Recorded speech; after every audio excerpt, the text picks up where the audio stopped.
Pay attention, because what we are about to discuss isn't casual office gossip, and it isn't a product of your paranoia, exaggeration, or emotional distortion. What has been unfolding behind your back, the subtle shifts in the room when you enter, the strange discrepancies in information, the sudden coldness from people who were friendly yesterday, wasn't a series of random, harmless coincidences.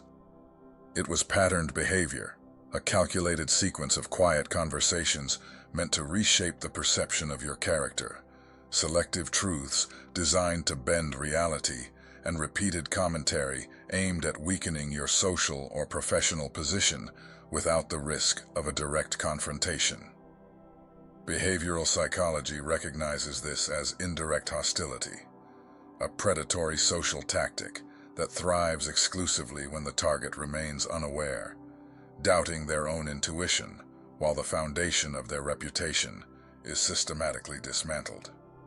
That phase of your ignorance ends right now. This matters deeply because you need to understand that backbiting is never actually about you as a person. It's about the raw mechanics of control and the desperate need for social leverage. When an individual lacks the internal capacity or the moral courage to challenge you openly, they pivot to a covert theater of war, attempting to influence how the world sees you so they can manage you through the lens of others. They use the weapons of repetition, emotional framing, and strategic omissions to guide everyone else to a conclusion that they themselves never have to appear responsible for. In the early stages of this dynamic, you likely did what every high-functioning, empathetic person does. You gave them the benefit of the doubt. You assumed there was a simple misunderstanding, and you leaned toward goodwill, believing that people are generally as honest as you are. But patterns do not lie, and consistency reveals intent far more accurately than any apology, charm, or surface-level friendliness ever could. What is shifting in this very moment is your level of awareness. You are beginning to notice the jagged edges in their communication, the subtle changes in vocal tone, and the altered information circulating in your circle that could only have originated in a private, high-context conversation. This isn't just intuition without evidence. This is your brain's cognitive pattern recognition firing at full capacity because the structure of the deception has become too large to hide. Once you see the architectural layout of the manipulation, the confusion that has been draining your energy dissolves, and that newfound clarity becomes your primary leverage. From this point forward, the entire dynamic reverses. Education replaces your instinctual reaction, and the power balance flips. You stop explaining yourself to people who are committed to misunderstanding you. You stop oversharing your vulnerabilities with those who use them as ammunition. You start observing the mechanics of the room with the cold detachment of a scientist. Access to your life becomes selective, and your boundaries become non-negotiable. Research consistently shows that covertly aggressive individuals lose their influence the moment they are deprived of emotional data and physical proximity. Their methods require access to your reactions to function. By creating distance, you don't just protect yourself, you effectively neutralize them. In this video, we are going to deconstruct the exact psychological profile of the backbiter, why they chose you as their target, and the three-step information blackout strategy that forces a manipulator to expose themselves. Because the truth is, they aren't afraid of you. They are afraid of the version of you that finally knows exactly what they're doing. Most people imagine harm as loud, arguments, insults, confrontations, visible conflict. But social psychology shows the opposite, especially in adult environments like workplaces, communities, and social networks. Harm is usually indirect, subtle, and deniable. Backbiting exists because it allows people to influence outcomes without taking responsibility. It's low-risk, high-impact behavior. Instead of confronting you, someone can quietly shape how others interpret you, and the damage occurs without a visible source. This is known as relational aggression. Unlike physical or verbal aggression, it works by manipulating relationships, trust, and perception. When someone speaks negatively about you in your absence, they aren't simply venting, they are attempting to control the narrative.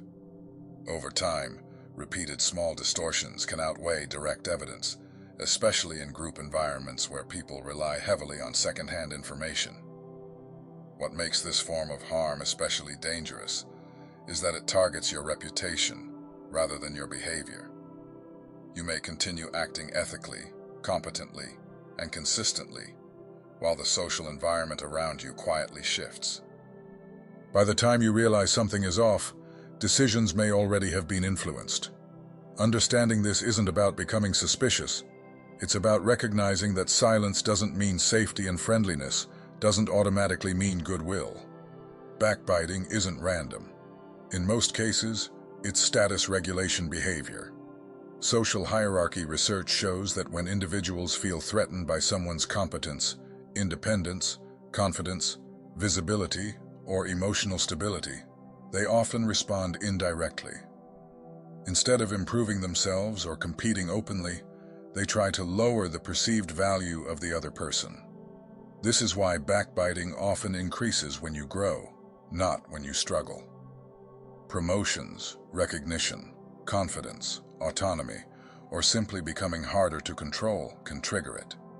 The behavior becomes a way to rebalance status without confrontation, subtly questioning your intentions, exaggerating your mistakes, or framing you as difficult, unreliable, or unsafe.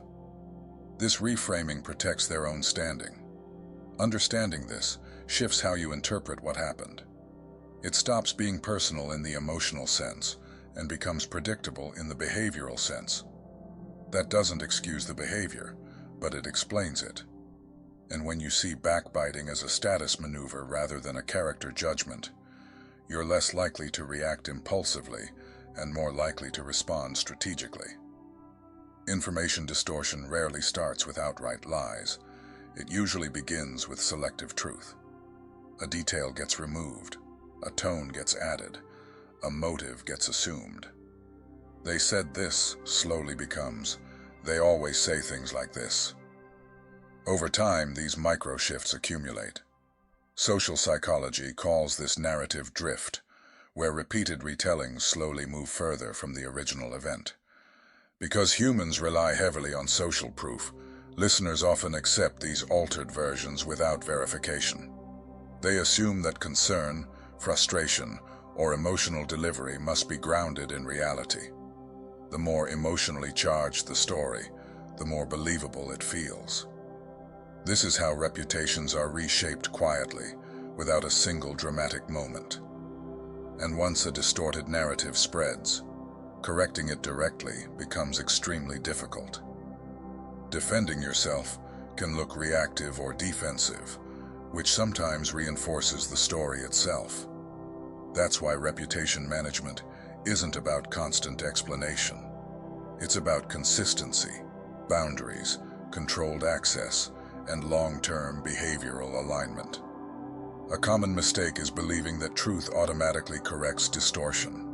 In reality, truth requires structure and time to surface, and silence often does more work than defense. Many people assume they were targeted because they were naive, too kind, too trusting, or not careful enough.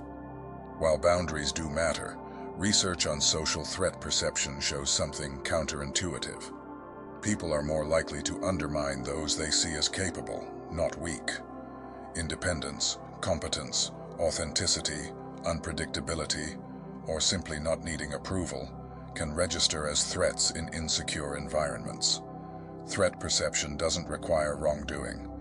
Sometimes not participating in politics, not aligning with expectations, or not centering someone else's emotional needs is enough.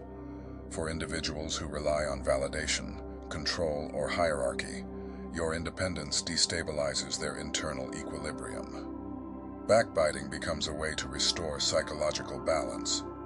This reframing is essential for recovery. It prevents you from internalizing blame that doesn't belong to you.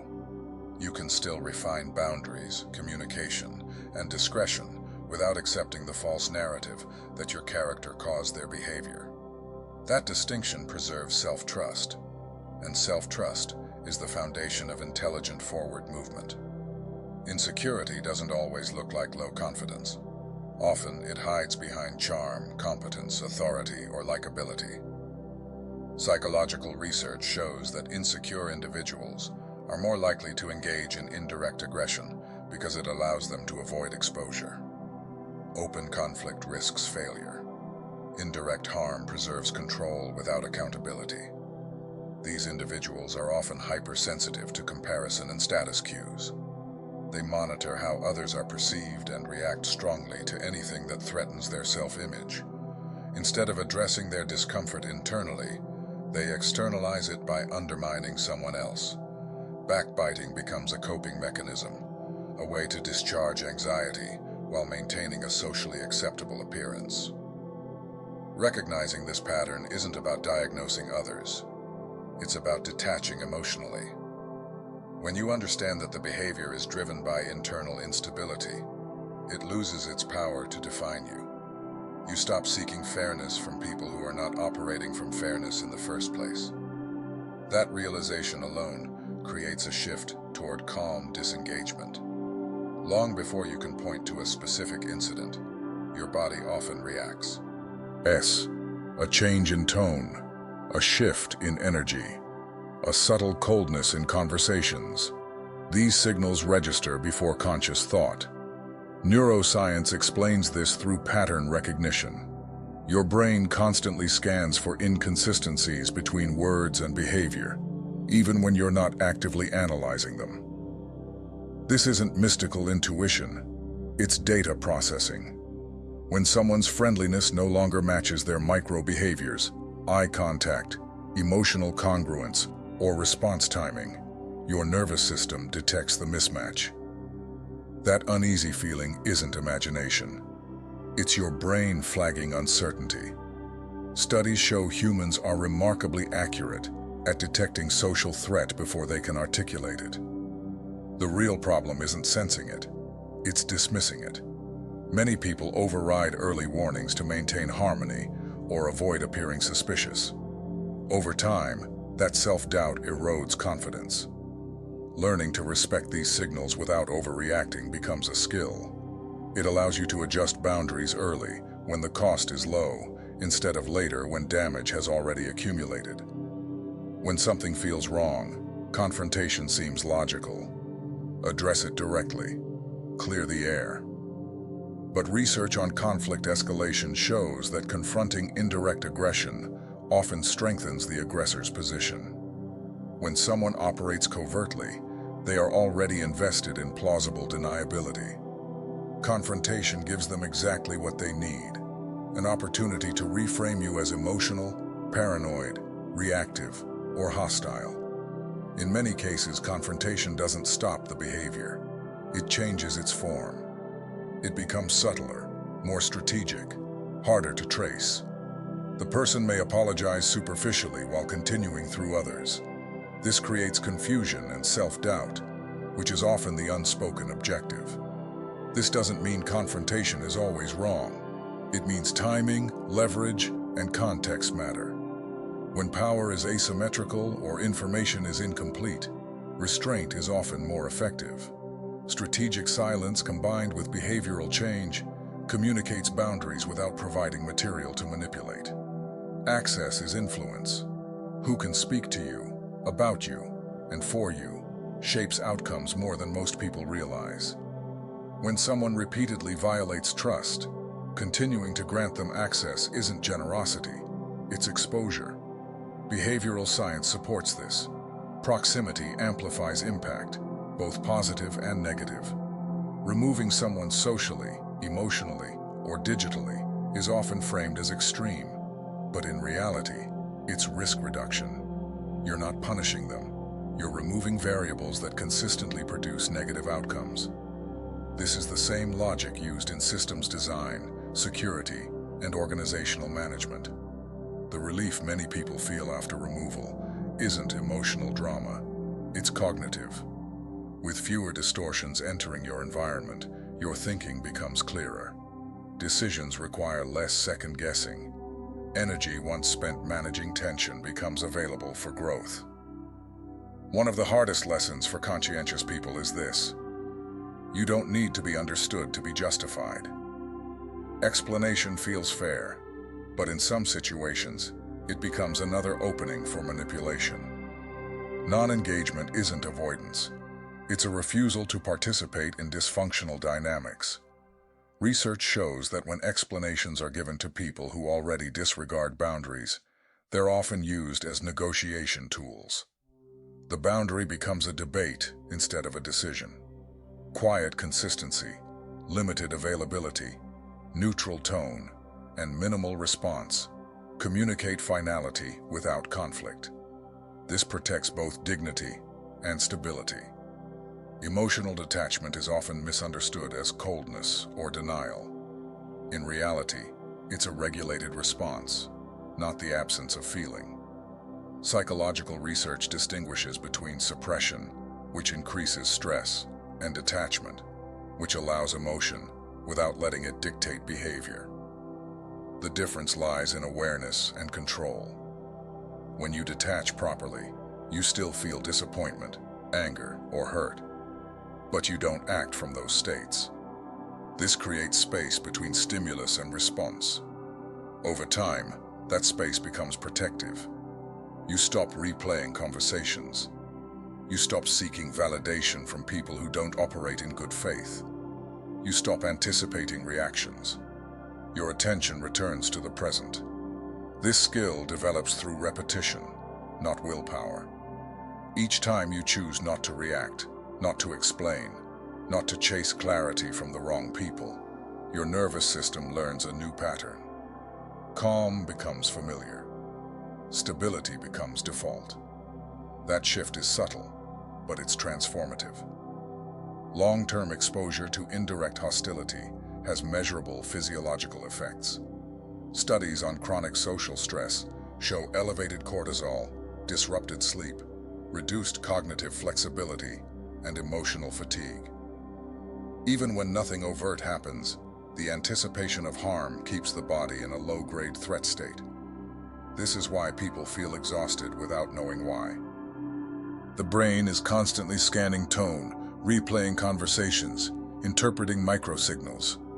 Over time, this vigilance drains energy, narrows creativity, weakens emotional resilience, and impairs decision-making. Removing the source allows the nervous system to recalibrate. Heart rate variability improves. Focus returns. Emotional responses become proportional. What feels like peace is often just the absence of unnecessary threat. This isn't abstract, it's biological. When you step back, distortions often decay on their own. Social psychology calls this the vacuum effect. Without your constant presence as a reference point, inconsistencies in narratives become visible. Claims stop aligning with reality. Over time, facts self-correct, as direct evidence emerges in ways manipulators can't prevent. This works because attention is finite. When you remove yourself from emotional cycles, space opens for others to process information objectively. If distorted assumptions about your intentions were circulating at work, their credibility weakens as results. Consistency and behavior contradict them. Silence doesn't weaken influence. It allows truth to surface without resistance. You conserve energy while stabilizing your reputation long-term. Space does work that defense never can. Manipulative individuals often operate on reinforcement loops. They rely on your attention, reactions, emotional responses, and engagement as fuel. When you remove that supply, their strategy collapses. Without reaction, there's no data to manipulate, no response to twist, no energy to amplify narratives. Studies on emotional contagion show that without the target's engagement, attempts at indirect control lose potency. The consequences unfold quietly but powerfully. The manipulator may escalate briefly, but each attempt becomes more visible and less effective, exposing patterns that were previously hidden. Over time, Their behavior becomes predictable and containable. You regain authority over interactions, boundaries, and internal stability. Recognizing that your energy is currency changes everything. Withdrawal stops looking like avoidance and starts looking like strategic economy. You disrupt cycles designed to drain, destabilize, or dominate, and you reclaim focus, clarity, and agency.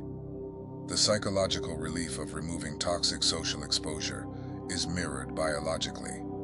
Chronic covert hostility elevates cortisol, disrupts sleep, impairs focus, and destabilizes mood regulation. When you step away from individuals or environments that consistently activate stress responses, your nervous system recalibrates. Cortisol normalizes. Adrenaline spikes decrease. Neural pathways associated with vigilance and threat soften. This restoration has measurable cognitive effects. Decision-making sharpens. Emotional responses become proportional. Problem-solving improves. Even small daily improvements, fewer intrusive thoughts, less irritability, deeper focus, compound over weeks, creating a sense of lightness, coherence, and internal steadiness. Your nervous system begins to reward the boundaries you've implemented. This isn't emotional avoidance, it's biological optimization. Ultimately, what you're experiencing isn't loss, it's correction. Correction of distorted access, correction of misaligned proximity, correction of emotional labor that was never reciprocated. You're not withdrawing because you're fragile. You're withdrawing because you're precise. You're not becoming colder. You're becoming cleaner. Cleaner boundaries, cleaner energy, cleaner relationships. You're no longer reacting inside systems designed to destabilize you.